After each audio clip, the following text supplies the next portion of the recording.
I've always been fascinated by the hidden world beneath our city's streets. As an urban explorer, I've spent countless nights mapping out the underground tunnels that crisscross beneath our feet. But it wasn't until I stumbled upon an abandoned entrance in the old part of town that I realized just how deep and terrifying these tunnels could be. The entrance was hidden behind a decrepit building, the doors covered in rust and cobwebs. I pushed them open, and a musty smell wafted out, making my stomach churn. I stepped inside, my flashlight casting eerie shadows on the walls. The air was thick with the smell of mold and decay, and I could hear the sound of dripping water echoing through the tunnels.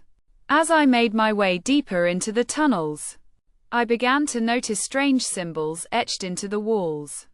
They seemed to pulse with a malevolent energy, and I couldn't shake the feeling that I was being watched. I quickened my pace, my heart racing with every step.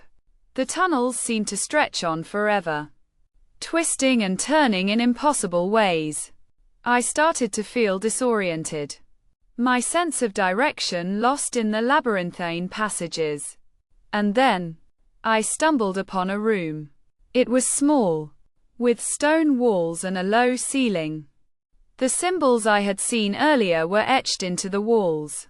And in the center of the room, I found a large, metal door. It was covered in rust, and it looked like it hadn't been opened in years. I approached the door, my hand reaching out to touch it. As soon as I made contact, the symbols on the wall began to glow. The air in the room seemed charged with electricity, and I felt a sudden jolt of fear. I tried to step back, but my feet seemed rooted to the spot. The door creaked open, and a warm, wet smell wafted out. I peered inside, and what I saw made my blood run cold. The room beyond the door was filled with human remains, the bodies stacked like cordwood. I stumbled backward, my mind reeling with horror. And then, I heard the sound of footsteps, echoing through the tunnels.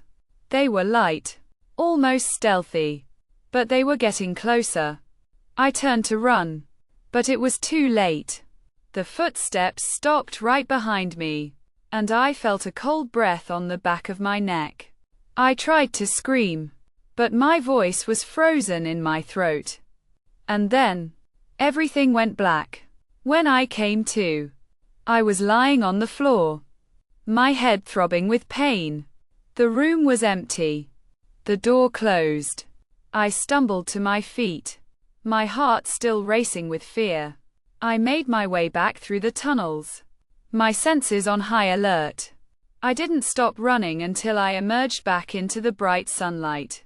I never went back to those tunnels again, but I know that I'll never forget the horror that I found beneath the city's streets.